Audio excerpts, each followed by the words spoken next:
crochet lovers, and welcome to my channel Spaß mit Faden. Today I want to show you a very beautiful and unique pattern that you can use for belts, bracelets or even carrying straps for your bags. I recommend for this pattern some cotton yarn, and I will be using a 4mm hook, although you will be needing some scissors.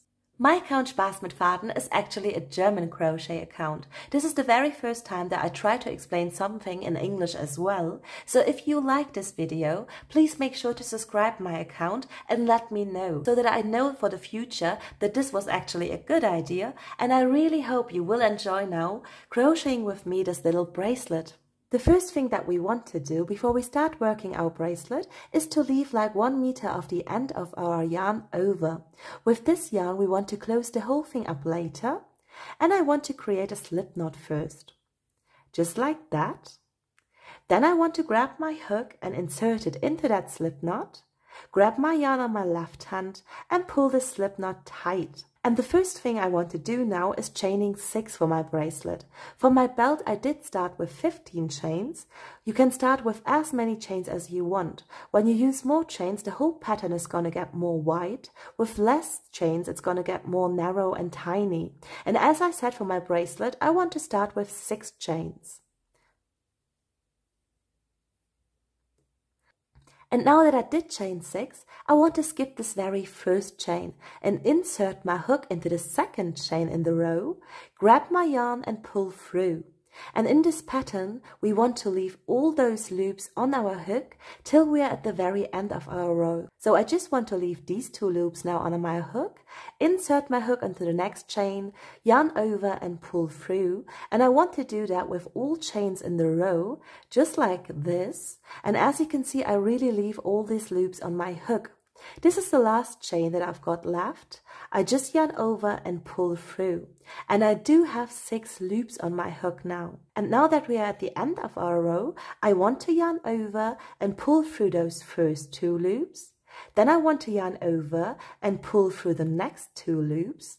I want to yarn over, pull through the next 2 loops. As you can see, I have 3 loops left, and actually it's very easy. We always want to yarn over and pull through 2 loops, just like this. I have 2 last loops left on my hook, and I want to yarn over 1 more time and just pull through. And as you can see, this was our first row, and for my second row I want to chain 1. And the tricky part about this pattern is, please make sure that after you chain 1, this loop on your hook is very tight. And the pattern looks like this right now. And after we finished our first row and chained 1 for the beginning of our second row, the whole pattern looks like this. As you can see, we always have those diagonal stitches right here, and right behind it there is this horizontal stitch. And we want to grab both. I want to show it on this too. This would be our diagonal stitch that we want to grab always first, and right behind it there is this horizontal stitch. Like I said, I just chained 1 for the beginning of my second row right now, and I want to make sure to keep this loop very, very tight on my hook. Then I want to grab first this very first diagonal stitch. Right behind it there is hiding this horizontal stitch, and I just want to grab it too, yarn over and pull through those 2 stitches. And now I do have 2 loops on my hook. I want to leave all the loops again on my hook till I'm at the very end of my row. And then there is this next diagonal stitch that I just want to grab. Right behind it there is this next horizontal stitch. I just want to yarn over and pull through those 2 stitches. The next diagonal stitch would be this one. Right behind it there is this next horizontal stitch that I want to grab. I yarn over and pull through. Then we have this diagonal stitch, and right behind it there is this horizontal stitch. I want to yarn over and pull through, and I'm now at the very end of my row. This is the last diagonal stitch in this row, and this is my horizontal stitch right behind it. I yarn over and pull through. I would recommend you to always count your loops. In my first row I had 6 loops on my hook, and I want to make sure to always have 6 loops at the end of my row. Then I can be very sure that I didn't skip one of those stitches. I want to yarn over and do the same thing that I already did in my first row. I just yarn over and always pull through the next 2 loops. This is the first one, there it is my second one, the next 2 loops will be my third one, and I just have 2 steps left. Those 2 loops, and the last time I want to yarn over and pull through those last 2 loops on my hook. Just like this, and my second row is finished again. And as you can see, the third row is the same as it was in the second row.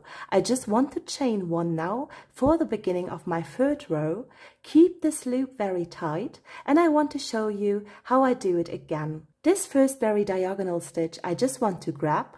Right behind it there is my first horizontal stitch, and then I want to yarn over and pull through. Then we have this next diagonal stitch and the horizontal stitch. I just yarn over and pull through, and I want to do that again with all those stitches in my row, just like this. There I am again at the very end, and I want to insert my hook, yarn over and pull through. And as you can see, I do have again 6 loops on my hook. So I just want to yarn over and pull through those 2 first loops, and I just want to continue again till I'm at the very end of my row, just like this. And I want to continue to crochet row by row till this whole band is long enough to wrap it around my wrist. And as you can see, it is not going straight up, it always will go like this. And I did already crochet a belt with this pattern, where I did start with 15 chains. I want to show you how it turns out with 15 chains. Then I want to complete this whole thing, and in the very end of the video I will be showing you how to close up the whole thing. So this is the belt that I did already finish with this pattern, and as I said, I started with 15 chains in the beginning for my belt, and I think it looks very pretty. The unique and beautiful thing about this pattern is that you can actually use both sides. This is the first side, and when you flip this whole thing around, it looks like this. And I personally think that this is looking like something you could actually buy in a store. You can use this whole pattern like me for bracelets or belts, or even for carrying straps for your bags. And I want to continue now crocheting my bracelet till it is long enough to wrap it around my wrist. And then I want to show you how you can create this to close the whole thing up very beautifully. So as you can see, I did just continue to crochet my pattern row by row, and my bracelet is now long enough for me to wrap it around my wrist, and it just looks as beautiful as my belt looked. Those are the 2 sides, and as I said, I really do like this pattern. And what I want to do now after my last row is to chain 3 for the beginning. This is my first chain, my second and my third chain, and I want to create now these little holes on both sides. This is why we left over enough yarn in the beginning of our work, because we want to do the same thing that I show you now later on the other side too. And after I did chain 3 now, I want to skip this very first diagonal stitch and grab the second one and the horizontal stitch right behind it, just like this.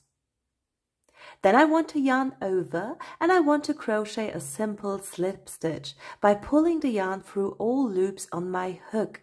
I want to keep this very tight, and one more time I want to chain 3.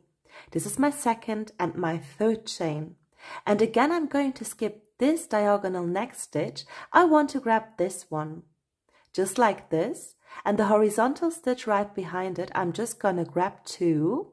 And again, I want to crochet a slip stitch by pulling my yarn through all the loops on my hook, just like this.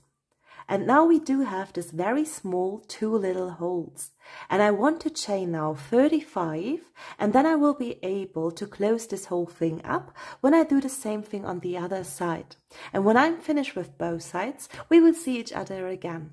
So as you can see, my little bracelet is finished, and after I did make on both sides these little holes, I just chained a lot of chains and tied it all up to a little bow. If you don't like this little bow, you can of course use a button as well, and I personally think it just turned out as beautiful as the belt.